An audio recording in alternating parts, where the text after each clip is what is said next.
Okay, in the previous two parts, we have been discussing about strategic management concepts, environmental assessment, and strategy formulation, whereby we have grand strategy,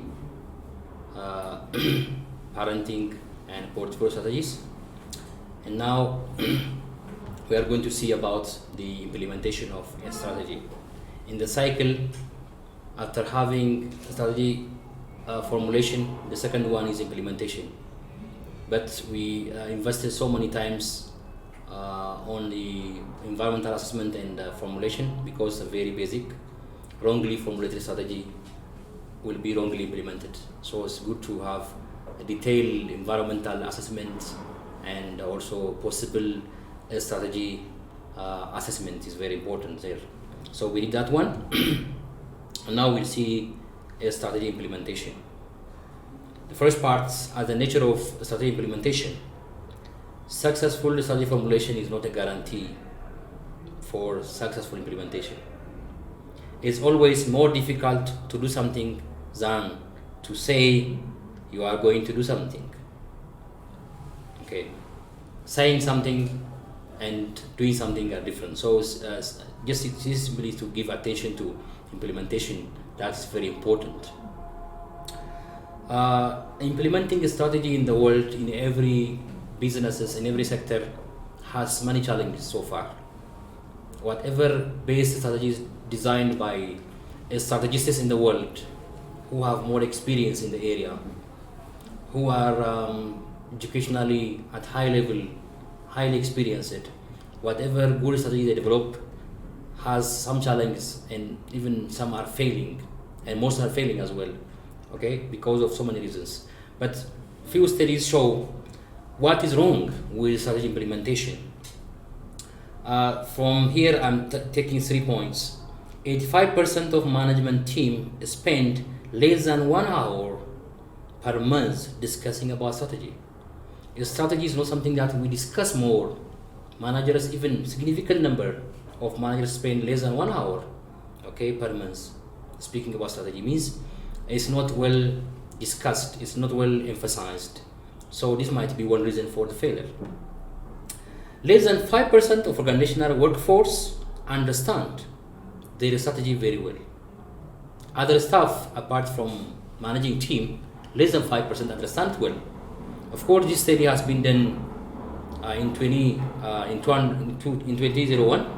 It's a very old story, but even if the number might be greater than this, but this problem is there. So the third point, what is wrong with implementation, is the failure rate of strategies is between 70 to 90 due to primarily poor implementation. This again is study conducted in 2000. So taking this one as a general ground, a strategy implementation is something that is challenging than the formulation in most cases. So some management issues that are central to implementation, we'll see. To implement a strategy, managers need to have the following things in place. The first one is establishing annual objectives. The bigger corporate strategies, business strategies, okay, they need to be coming down to the functional area, down to the work units, and it has been put into or translated or changed into specific annual objectives. Objectives, as we have said earlier, is concrete, quantifiable, okay, goal, a goal that is quantified well. Okay, therefore, decentralizing activities, budgeting, and having annual objectives, even sometimes quarterly, monthly objectives, could help to achieve the bigger strategy. So, important issue that's central to implementation is having annual objectives. The second one is devising policies. The bigger strategy need to be again put into very small policies like specific guidelines, methods, procedures, rules, regulations, formats, administrative methods. These are important. So devising different policies that could help the organization or the corporation implement the strategy is very important. Allocating resource according to priorities. Okay, allocating resource from in general is very important for implementation. A strategy implementation requires resources, significant resource compared with formulation. So huge amount of money, human resource, time are going to be utilized in the implementation. So appropriate allocation of those resources are very important, particularly emphasizing priorities, which should come first. In case you have resource limitation, focusing on the strategic issues, the highly important tasks is very important to be prioritized. To implement the strategy fully, restructuring and re-engineering is also important. When required, restructuring the organizational structure, restructuring the way you are doing, re-engineering your work, your departments is very important. If required, if the strategy requires so, we have to do these things. Revising reward and incentive plans.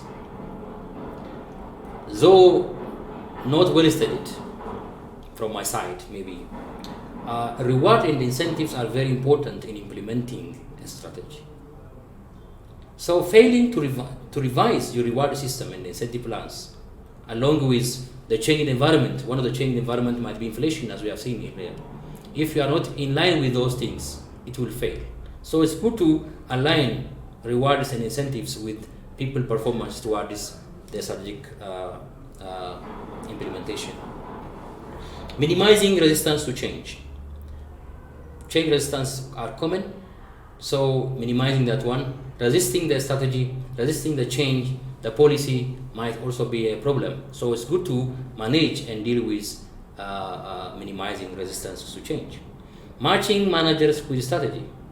A strategy requires the right manager who can understand, who can implement, who can share, institutionalize, discuss the strategy. So sometimes managers might lack the required skill, knowledge, and attributes for the implementation. So it's good to match. Maybe hiring the right manager, maybe training the existing manager to that level could be the solution. Yeah, developing a strategy supportive culture. Work culture is very important. Organizational culture is very important. So a good strategy needs good culture. The work culture, if not changing the strategy by itself will not bring any change. So it's good to have also developing or modifying or changing or improving the work culture to make it in line with the strategy. And finally, among the lists I have, the final thing is managing conflicts. Conflicts are natural, sometimes important, if the consequences are functional, and the consequences are bad also dysfunctional, conflicts are there. Managing conflict is very important in all cases.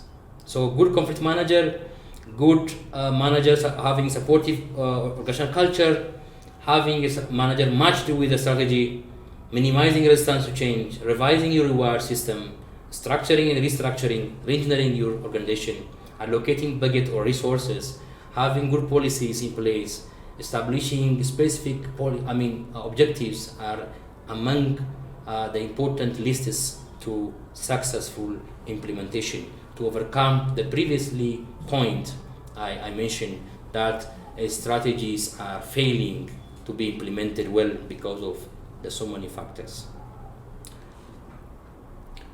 Now the other point, probably the last part for strategic management, I will have another part one later on, is a strategy review, evaluation, and control. After implementing a strategy, it has to be reviewed, evaluated, and controlled. A strategy evaluation includes three basic activities. Any evaluation. The first one is examining the underlying basis of the firm strategy. What was the underlying basis or assumptions of a strategy? What was the intention? What was the condition? What were the assumptions? What were the premises? It's very important because the second step is comparing actual performance with the plan. So when you compare the actual performance with the plan, you might say it's not well performed, but it's good to know the environment in which the strategy was crafted. So the first thing is examining the underlying basis of the firm strategy. what was the base in terms of strengths and weakness, in terms of external environment. Second, comparing actual results with expected results. Comparing the actual strategy execution or implementation with the strategic document, the plan. Where there is any deviation, taking corrective action. Taking corrective action.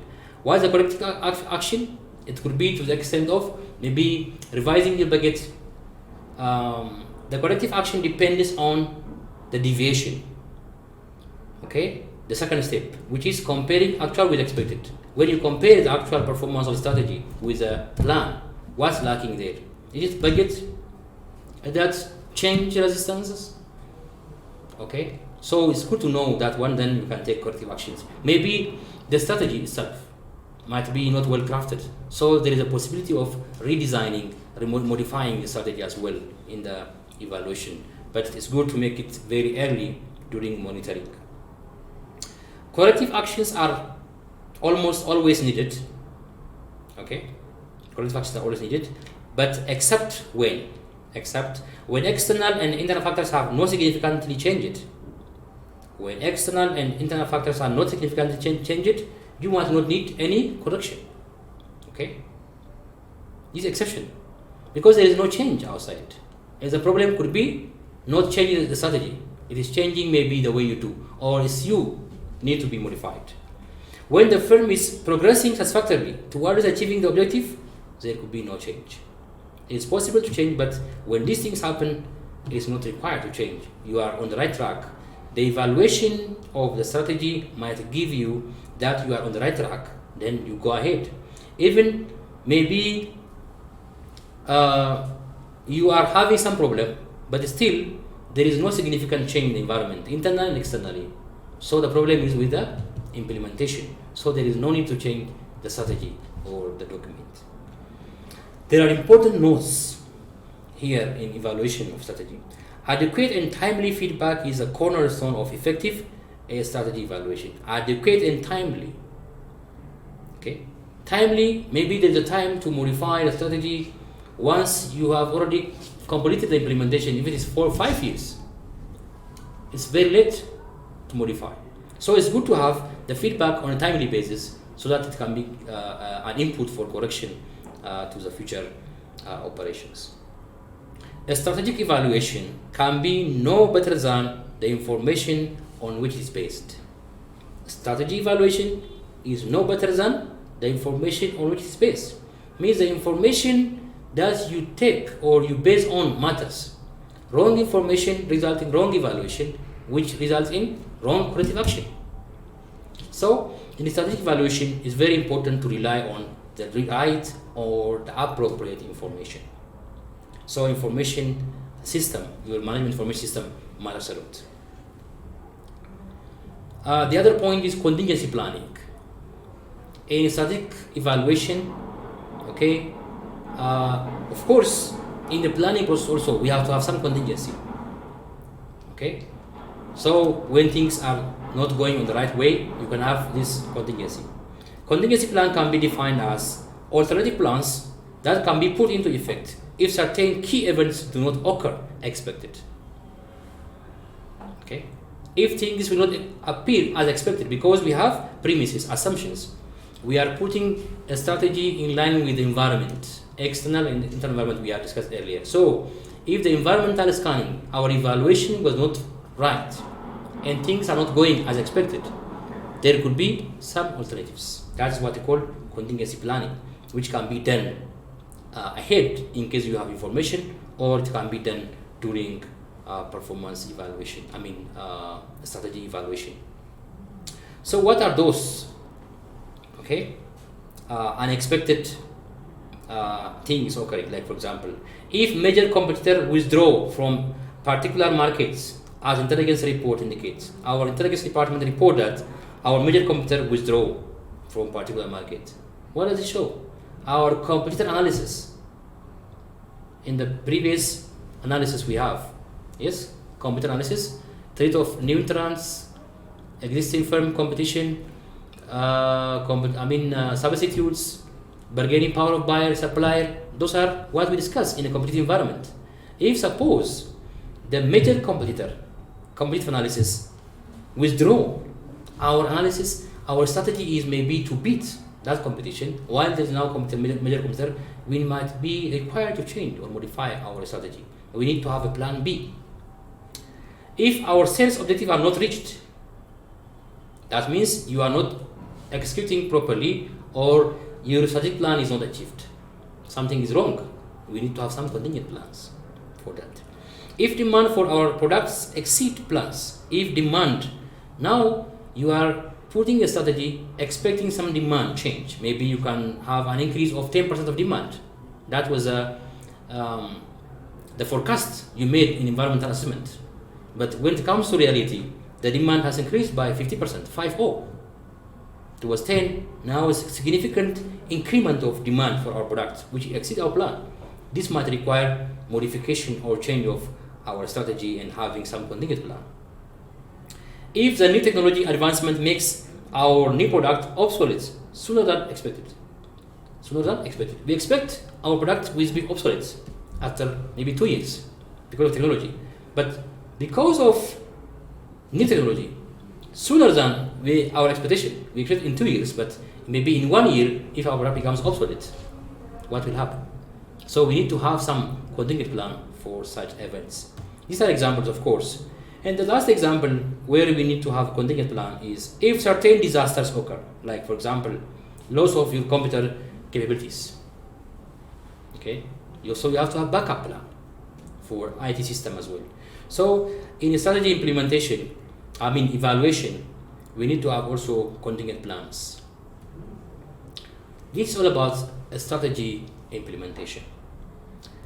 In a strategy, there is another important concept which needs attention, which is discussed in your module the last part, which is called a strategy and corporate social responsibility. Okay, corporate social responsibility in strategy, formulation, implementation, and evaluation, in other words. So let us start with business and society. Okay, business are part of society, and they have the duty to act within their expectations and norms. Business have the duty or the obligation to act within the expectations and norms of society where they are operating in.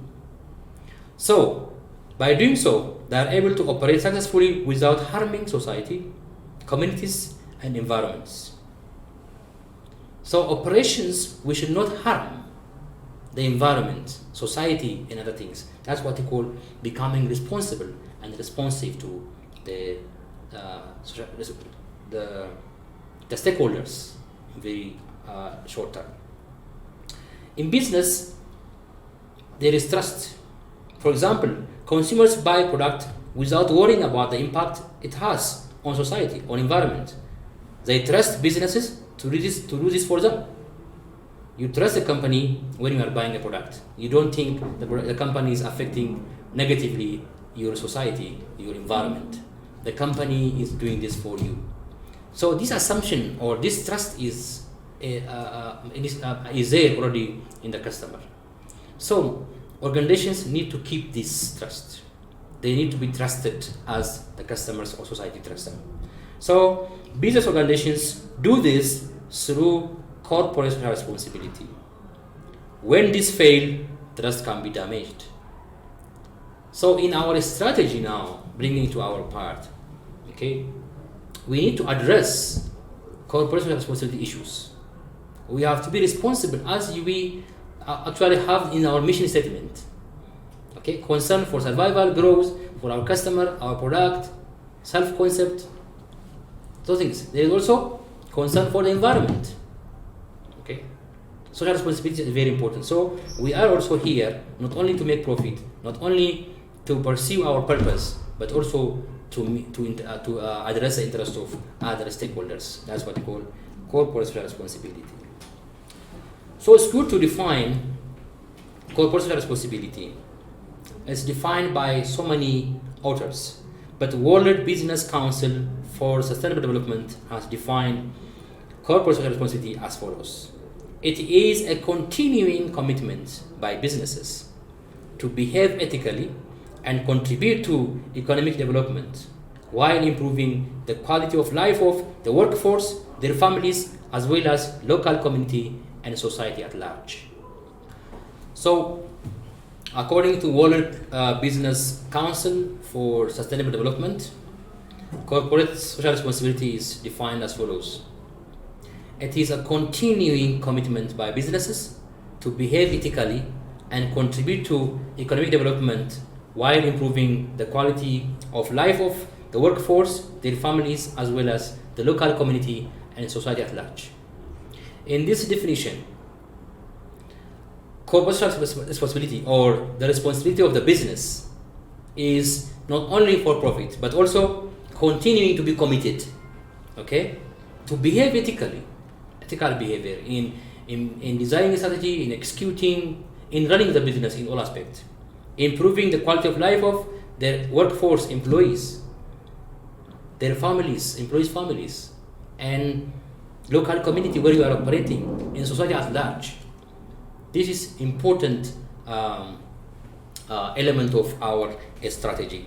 So, social responsibility is also action of a firm to benefit society beyond the legal requirements. Legal requirements are there. You pay taxes. You also sometimes pay for air pollution, sound pollution, for any negative externalities. The business have externalities, maybe positive or negative. For negative externalities, maybe there might be a legal organization, legal entity charging you some money to compensate. Not only that, this one is beyond that, beyond local legal requirements. Okay, firms need to act ethically and benefit society beyond all these things. This is what they call corporate social responsibility. The main concepts of this corporate responsibility are discussed by many authors. One, firms have responsibility to societies, like including their economic, environment, okay, legal issues, ethical issues, sometimes discretionary, voluntary givings or philanthropic provisions to society. So firms have responsibility to society. That's one main concept in CSR, or corporate social responsibility. Second, in CSR there is social contract. Okay, it says there is tacit or implicit contract between the firm and society. What is that? To do business ethically without harming any stakeholder, and also compensating for any maybe harms to be done. So the contract gives certain rights in exchange for certain responsibilities. So it's good to abide by those social contracts. Okay. So in our strategic maybe assessment, for example, we need to address those issues. What do not only environmental assessment, one is local community, socio-cultural environments, or societal environments. What do people need? What are the problems there?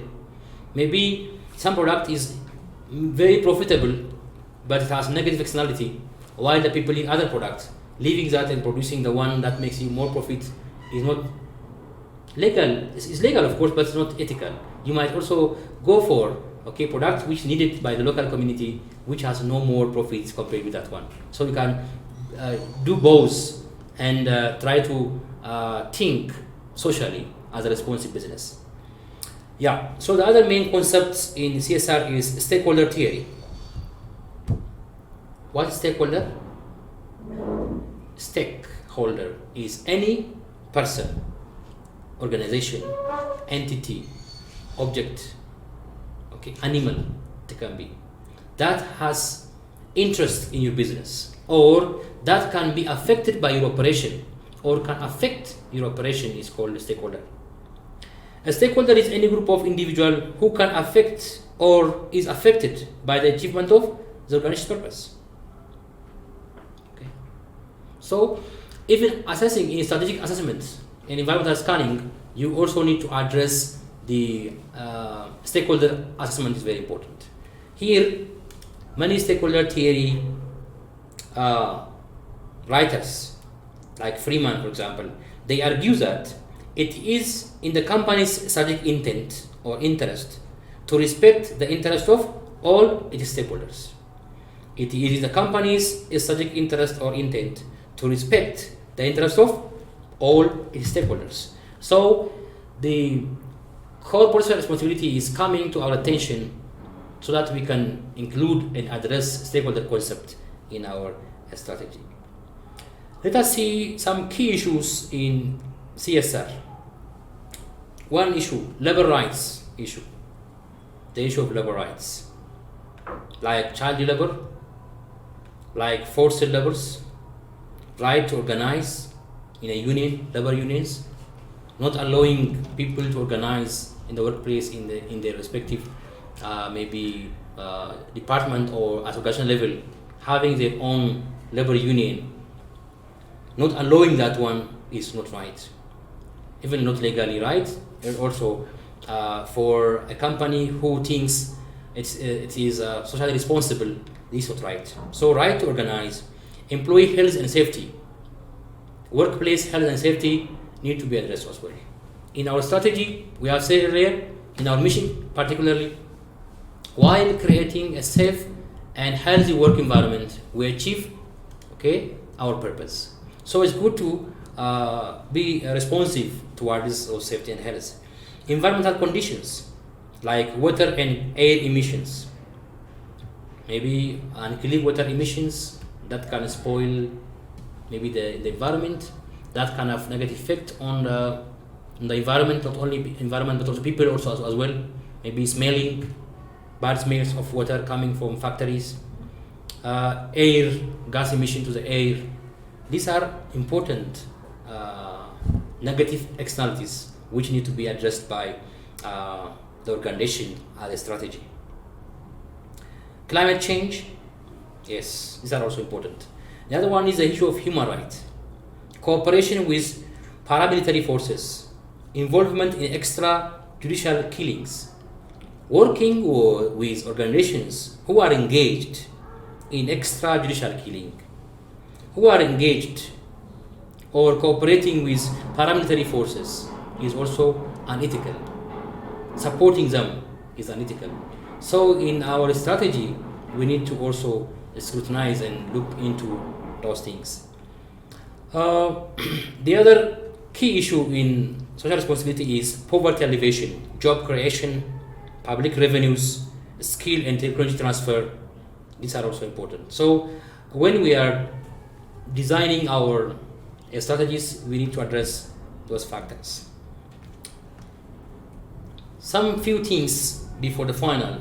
The need for corporate social responsibility in strategic management. In strategic management, meaning strategy formulation, implementation, evaluation, control, or in any business policy and strategy, what is the need of corporate social responsibility? What is the benefit? Why we worry about it? Why we invest in it? Why we put into our strategy? Why we budget for it? The benefits. One, to reduce social costs. The firm will be exempted from social costs. The social cost is not very simple cost. You can cost even your products, your services, buy codes, being told by customer that you are ethically responsible company. That means bad will. So social costs are reduced. To enhance performance of employees. If you are socially responsible to the employees, their families, society at large, then you'll get the reward in your employees becoming more committed and performing better in their respective departments. It will bring industrial peace, industrial disputes between the employee and the employer, or the labor unions and the management staff. Disputes are resolved easily because you are socially responsible and you are addressing some of the source of conflicts are resolved by your responsibility discharging. You are discharging your corporate responsibility. That way you are minimizing the source of conflicts, and industrial peace are kept properly. The other one, it will help the company improve public image. Then you have this company has made this, they are building a school, maybe roads, infrastructures, they are supporting the community, giving maybe training on something else. Anything else that is important and anything that helps the community as a social responsibility that you are discharging will improve your image. Public image will be improved, and then you will have goodwill, unlike the bad will that will come as a result of not doing these things. It helps us to generate more profits. Yes, more profit as a result of even employees' performance as well. Satisfy stakeholder. It satisfies the stakeholders.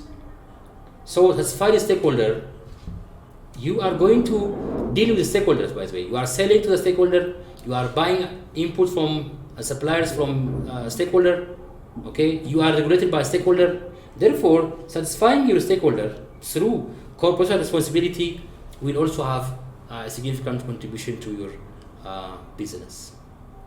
I thank you very much. Once again, I would like you to have a good time with Galila International Seminary. This course is Business Policy and Strategy, whereby we have covered the business strategy formulation, starting from environmental scanning, okay, implementing, okay, evaluating, monitoring, and controlling, and finally becoming responsive to the corporation responsibility or the stakeholders, which is one of the important pillars in strategic management. Thank you very much.